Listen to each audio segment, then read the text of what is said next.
Hi dears, ഇന്നൊരു paneer butter മസാലയുടെ റെസിപ്പിയാണ്. രാവിലെ ബ്രേക്ക്ഫാസ്റ്റിന് പെട്ടെന്ന് എന്താ കറി ഉണ്ടാക്കാമെന്ന് ആലോചിച്ചപ്പോഴാണ് പനീർ ബട്ടർ ഉണ്ടാക്കാമെന്ന് വെച്ചത്.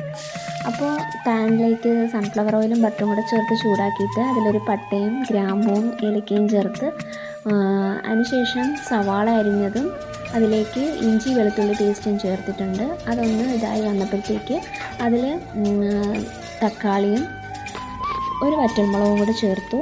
അതൊന്ന് ആവിയിൽ വെന്ത് വന്നപ്പോഴത്തേക്ക് അതിലേക്ക് മുളക് പൊടിയും മല്ലിപ്പൊടിയും ചേർത്തൊന്ന് സോട്ട് ചെയ്തിട്ടുണ്ട്. അതിലേക്ക് പിന്നെ കുറച്ച് അണ്ടിപ്പരിപ്പാണ് ചേർത്തിട്ടുള്ളത്. അതിലേക്ക് പിന്നെ കസൂരി മേത്തി ആഡ് ചെയ്ത് കൊടുത്തിട്ടുണ്ട്.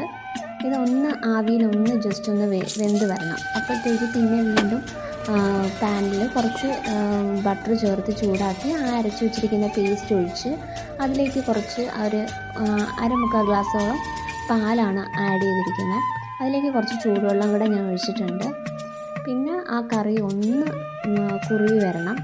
അതിലേക്ക് ഞാൻ നമ്മൾ പീസാക്കി വെച്ചിരിക്കുന്ന പനീർ ആഡ് ചെയ്ത് കൊടുത്തിട്ടുണ്ട്. പിന്നെ ഒരു ലേശം പഞ്ചസാര ആഡ് ചെയ്ത് കൊടുത്തു. കുറച്ച് ടൊമാറ്റോ സോസും കൂടെ ആഡ് ചെയ്ത്